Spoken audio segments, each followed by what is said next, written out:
நம்முடைய சட்டப்பேரவை உறுப்பினர் ஜோசப் சாமுவேல் அவர்களும் மண்டல குழு தலைவர் மூர்த்தி அவர்களும் மாநகராட்சி மாமன்ற உறுப்பினர்களும் பகுதி கழக செயலாளர்கள் ராஜகோபால் மற்றும் நாகராஜன் போன்றவர்கள் பங்கேற்ற நிகழ்ச்சி இனிதே நடந்து முடிந்தது.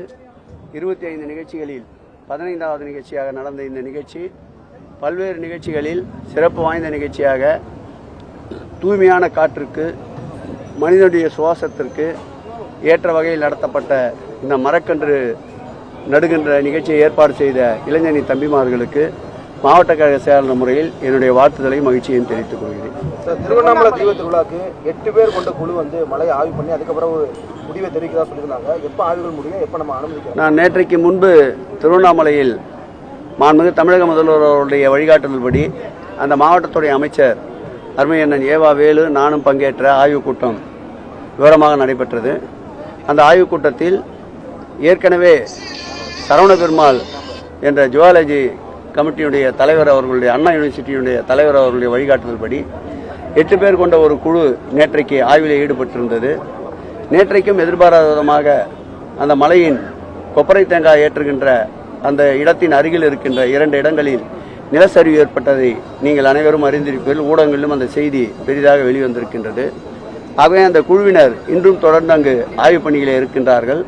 அந்த குழுவினுடைய அறிக்கை பெற்றவுடன் மனித உயிர்களுக்கு இந்த அரசை பொறுத்தளவில் மாண்புமிகு தமிழக முதல்வர் அவர்களை பொறுத்தளவில் எவ்வளவு முக்கியத்துவம் கொடுக்கிறார் என்பது நீங்கள் அனைவரும் அறிந்தது.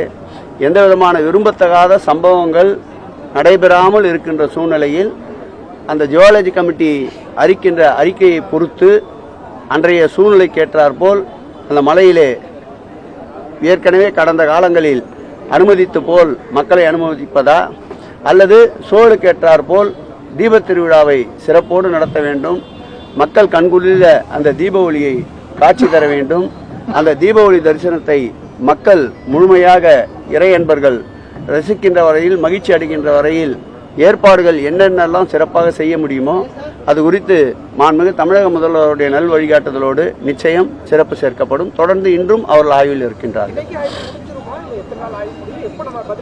13ஆம் தேதி தான் அந்த தீப திருவிழா.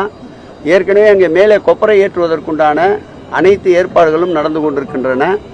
ஜியாலஜி கமிட்டியினுடைய அறிக்கை வந்தவுடன் மாண்புமிகு முதலமைச்சர் அவருடைய கவனத்திற்கு கொண்டு சென்று அதற்கு அவர்களுடைய அறிக்கையை பொறுத்து என்ன மாதிரியான நடவடிக்கையை மேற்கொள்ளலாம் என்பதை மாண்புமிகு முதலமைச்சர் அவருடைய உத்தரவு பெற்று வெளியிடப்படும்.